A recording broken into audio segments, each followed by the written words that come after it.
This is a construction site of the Mengzi-Hekou Line in Yunnan Province, southwest China. The railway under construction will start out at the provincial capital of Kunming to the north, winding its way across the Indochina Peninsula until finally reaching Singapore. But it won't stop there. Its blueprint links capitals, ports, and industrial hubs across 28 countries all the way to Europe. It's the first section of what, upon completion, will be a 114,000-kilometer Trans-Asian railway network. The agreement on the massive railway networks has been in the works since the 1960s, but the plans have been disrupted by wars and politics over the decades. It was not until a few years ago the Asian countries finally got around to putting these ambitious plans into action. China has been proactive in its construction. This year, Yunnan Province alone plans to invest 100 billion yuan, or $16.3 billion on improving its transport infrastructure. This includes the Trans-Asian Railway-related construction. The Trans-Asian Railway in Yunnan consists of 3 lines. The eastern line travels from Kunming, the capital of Yunnan Province, to Yuxi, passing Mengzi until reaching its final destination of Hekou. By the end of this year, this line will be fully completed.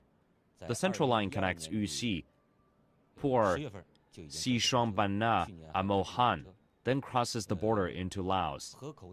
Now the preparatory work on the central line is also being pushed forward.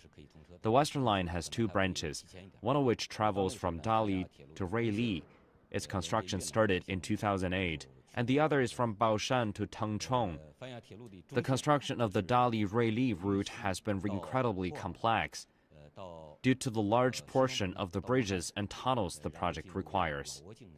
The line from Dali to Baoshan stretches 133 kilometers, including 103 kilometers of tunnels and 10 kilometers of bridges, the preparatory stages of which are currently being sped up. One of the major challenges in the construction of this line is a tunnel with a total length of 34 kilometers. It's the longest tunnel in Asia and the second longest in the world. For Yunnan, a relatively underdeveloped region in China's west, the railway could mean better chances of growth. In Yunnan Province, there are still many poor regions, and the railway is believed to be an important tool in alleviating poverty. Once completed, the railways will play an important role in stimulating the economy in Yunnan. For the world's second-largest economy, Yunnan Province has become part of its opening up strategy.